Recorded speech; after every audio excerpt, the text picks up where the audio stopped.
Honoráveis ouvintes, sejam muito bem-vindos a mais um episódio do Extramuros. Sou Washington Clark dos Santos, seu anfitrião.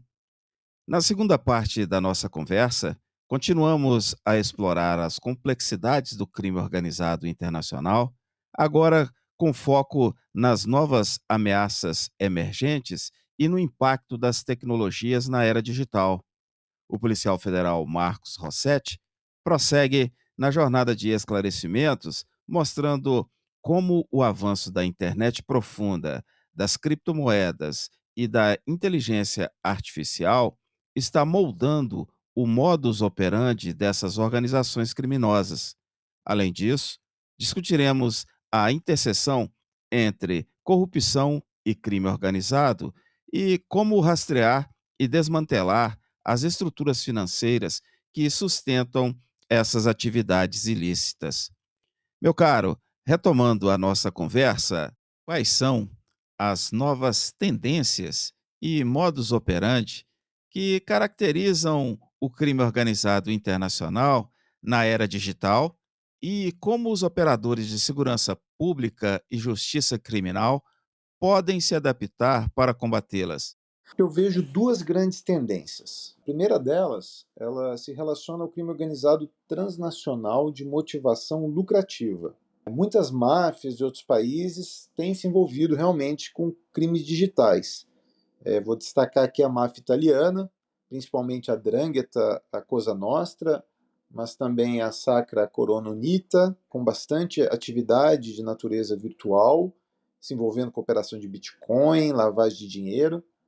Mas também temos bastante cartéis mexicanos, a máfia russa, principalmente a Sortseevskaya Bratva, e além disso outros grupos também presentes em plataformas digitais. Vou dar o destaque maior aqui para confrarias, né, as fraternidades, como eram conhecidas aqui, africanas, especialmente as nigerianas, e dentro delas, especialmente a Black Axe, que é aquele grupo criminoso, né, que veio do estado de Edo, no sul da Nigéria, se tornaram especialistas internacionais em crimes digitais, né, não só de estelionato amoroso, mas todo tipo de estelionato e fraude que se possa fazer na internet, eles estão envolvidos, estão espalhados no mundo, existe uma grande comunidade de membros da Black Axe em outros países, mas não só eles também, existem outros grupos, os Pirates, os Buccaneers, tem vários outros grupos também ali que se envolvem bastante. Nada disso, afinal, é novo, né? Já tem alguns anos que eles se envolvem com isso,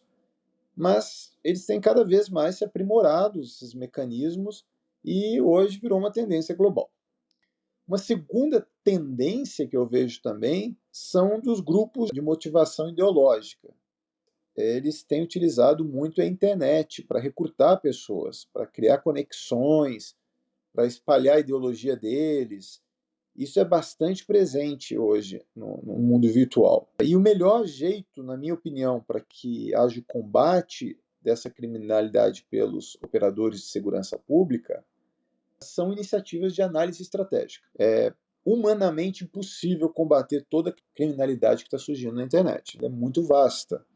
E não vai haver policial suficiente para combater tudo isso. Então, o que nós temos que fazer hoje em dia é otimizar os recursos que nós temos. E, para isso, a receita é utilizar a inteligência estratégica.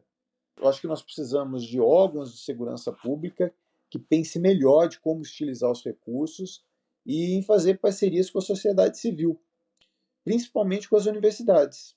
Alguns países, como os Estados Unidos, eles fazem isso há muitos anos. E aqui existem algumas iniciativas, mas ainda tímidas. É necessário que os policiais entendam profundamente o que precisa ser feito, qual que é a dinâmica, quais são os movimentos desses grupos criminosos. E, através disso, a gente consegue antecipar alguns atentados e alguns problemas contra a sociedade, alguns golpes, fraudes contra a sociedade. Se a gente não utilizar esse tipo de trabalho, nós podemos até ter condições técnicas de combatê-los, mas se nós não tivermos o conhecimento, nós não tivermos uma visão geral e uma visão específica do problema, nós vamos acabar atuando de uma maneira cega. E isso vai ter um grande impacto negativo no combate ao crime. Então eu vejo uma união entre várias partes da sociedade para combater esse crime, e eu vejo algumas iniciativas no exterior para casos, por exemplo, de antissemitismo, e aqui, quando eu estou dizendo antissemitismo, eu estou me referindo só aos judeus, embora nós saibamos que quando você fala dos povos semitas, nós falamos não só nos judeus, mas também nos hebreus, mas também nos árabes. Mas eu estou usando aqui o conceito internacional e histórico de antissemitismo, né? Ou seja, que é só referente da discriminação contrária aos movimentos judeus, né? Contrária aos judeus. Mas eu vejo vários organismos judaicos ao redor do mundo apoiando as forças de segurança pública e, através dessa colaboração, conseguindo criar uma dinâmica mais efetiva em seu combate. E eu acho que são excelentes iniciativas. Como o uso da Deep Web, criptomoedas, inteligência artificial e outras tecnologias impactam as atividades de crime organizado transnacional e como explorar essas ferramentas para investigações e ações de inteligência. O uso dessas tecnologias tem um impacto muito grande, por quatro razões principais, eu acredito. Primeiro é o uso dessas ferramentas para divulgação de ideologia. E ideologia que em muitos países é proibida de ser divulgada. Por exemplo, os grupos neonazistas que utilizam a internet para expressar esses pensamentos de ódio, essas ideias de ódio. Em segundo, o financiamento, porque as pessoas que se identificam com esses grupos têm possibilidade de fazer doações ou de participar mais ativamente da vida financeira das organizações. Além disso, temos também, em terceiro lugar, a lavagem de dinheiro, que as organizações utilizam, porque elas arrecadam dinheiro de forma ilícita e elas precisam lavar esse dinheiro. E, por último, a divulgação de fake news. É um pouco mais do que só a divulgação de ideologia. É atacar ideologias sem identificar a sua própria.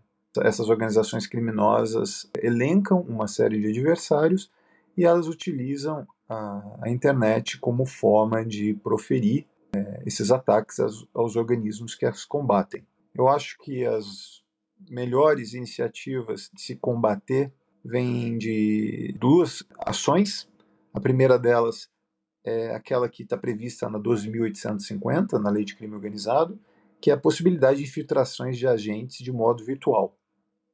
Eu acho que isso é um grande ganho e traz uma grande possibilidade para a polícia de acompanhar esse tipo de movimento. A segunda delas é a aquisição de ferramentas mais avançadas para rastreamento, por exemplo, de criptomoedas, mas também outras tecnologias e outras ferramentas que facilitem a atividade dos profissionais de segurança pública na área de inteligência artificial, acompanhar alvos na Deep Web, utilizar a inteligência artificial a favor das atividades que estão sendo feitas, das análises. Eu acho que esse é um caminho inevitável e que vai trazer grandes benefícios para as forças de segurança. De que forma a corrupção em diferentes níveis do governo facilita a proliferação do crime organizado internacional e quais medidas podem ser tomadas para promover a transparência, a prestação de contas e a responsabilização nas instituições públicas? A corrupção tem um papel fundamental. Nenhum maior crime conseguiu alcançar altos níveis de desenvolvimento em nenhuma parte do mundo sem contar com um apoio de corrupção de agentes públicos. Mas o conceito que eu vou usar aqui de corrupção é diferente do nosso conceito legal. Eu vou utilizar aqui um conceito mais amplo de corrupção que vários organismos internacionais utilizam. Corrupção, para esses organismos, é qualquer ato que voluntariamente prejudique as instituições democráticas. E o que nós vemos, então, é que certos atos, como por exemplo a inércia, são atos de corrupção. porque tanto a não adoção de políticas eficientes para se combater a criminalidade, e obviamente não eficientes, como também a escolha de pessoas, de responsáveis que não têm capacidade ou conhecimento para exercer aquela função, são indícios muito claros de um sistema que não está funcionando, de algo muito errado, de uma vantagem indevida que está sendo obtido de uma maneira indireta. Nós vemos principalmente as grandes organizações criminosas internacionais que se infiltraram no sistema político de outros países, que uma das estratégias mais conhecidas é a mudança constante das lideranças responsáveis pelo combate da criminalidade. E isso parece ser uma medida que não causa nenhum espanto, porque faz parte do processo democrático se mudar, em que o governante tem a discricionariedade de nomear os indivíduos que vão tratar desse assunto. Mas quando isso ocorre de maneira sistemática e sazonal, uma troca dessas lideranças com pouco tempo de exercício de trabalho, nós conhecemos bem as consequências.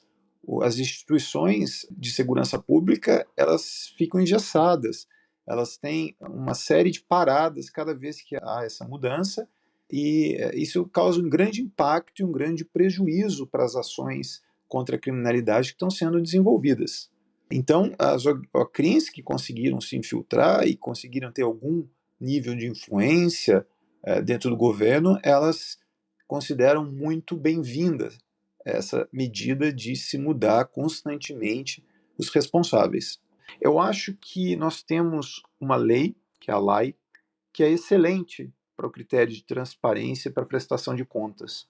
Comparada com outras leis que eu já tive a oportunidade de ler e estudar, por exemplo, a lei alemã, que trata sobre isso, eu acho a nossa lei muito avançada e acho a nossa lei muito benéfica. Agora, quanto à responsabilização das instituições democráticas, realmente isso é um conceito que nos foge. Eu não vejo as pessoas sendo responsabilizadas pelo seu tempo cuidando de determinadas medidas de segurança pública, absolutamente ineficientes, com consequências que apenas aumentaram a criminalidade, e com o fim do trabalho delas, isso se torna um legado sem dono, problema do próximo responsável. E isso deveria mudar. Duas estratégias que seriam muito bem-vindas para se impedir esses prejuízos. Primeiro seria cargos de responsabilidade de tratar com segurança pública com mandato fixo. Então já existe um número fixo de tempo ou de anos que o indivíduo tem que permanecer naquele cargo, de forma que ele possa desenvolver um bom trabalho, porque em algumas ocasiões é preferível se ter uma liderança medíocre, mas que dê continuidade às atividades de segurança pública, que ter uma liderança brilhante, mas que tenha muito pouco tempo ali à frente do órgão ou da instituição. E a segunda é a aplicação de conceitos de compliance dentro das instituições. As instituições me parecem muito despreocupadas com o segmento de regras e a avaliação de resultados. Existe ali uma certa pressão para que esses resultados sejam transparentes e sejam divulgados, mas ao mesmo tempo só números dizendo que houve um aumento de determinado combate, houve um maior número de apreensão, eles não são suficientes para se analisar profundamente como uma determinada instituição atuou por um período. Como as organizações criminosas internacionais lavam dinheiro e financiam suas atividades? Quais mecanismos podem ser utilizados para rastrear o fluxo de recursos ilícitos e desmantelar tais estruturas financeiras? Em relação às organizações criminosas de natureza ideológica, eu creio que há duas áreas que ganham destaque, que são tendências para a lavagem de dinheiro. A primeira delas é o mercado imobiliário, tanto a aquisição de imóveis como o desenvolvimento de projetos de construção. A segunda área seria jogos e apostas. Essas duas áreas eu dou destaque. Mas também dou destaque para a utilização de um mecanismo, uma técnica de transferência de dinheiro que vai ajudar nesse investimento nas áreas imobiliária ou de jogos. E essa técnica é uma técnica milenar, que a priori era utilizada por imigrantes para transferir dinheiro para as famílias dela e depois acabou sendo desvirtuada para utilização por organizações criminosas. Essa técnica é a Hawala. O jeito mais fácil de explicar como funciona a Hawala é por um exemplo. Então, eu vou dizer que eu estou aqui no Brasil e eu sou de uma organização criminosa e quero transferir dinheiro para a Itália.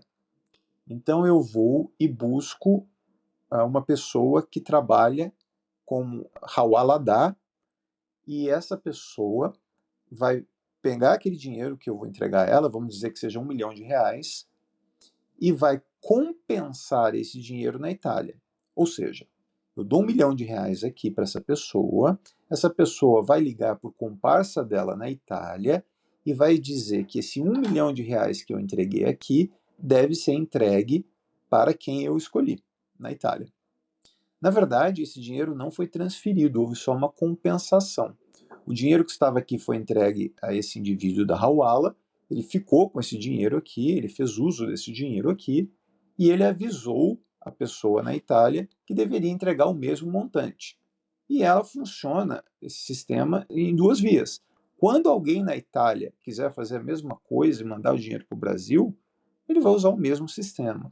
E ao longo do tempo, essa técnica se sustenta, porque eles cobram uma taxa que é inferior a uma transferência bancária internacional, mas a Hawala permite que essa transferência seja feita com bastante dificuldade de rastreamento. E essa é uma técnica que era usada por imigrantes, ela se popularizou muito no Oriente Médio, depois na África, e passou a ser utilizada por traficantes de armas, por grupos terroristas, e hoje utilizado por essas OACRIMs de natureza ideológica para fazer transferência de dinheiro entre um país e outro. Honoráveis ouvintes, cooperação internacional, prevenção e educação, proteção de vítimas e testemunhas e o papel da sociedade civil são os temas reservados para a última parte desta preciosa conversa no próximo episódio com o policial federal Marcos Rossetti.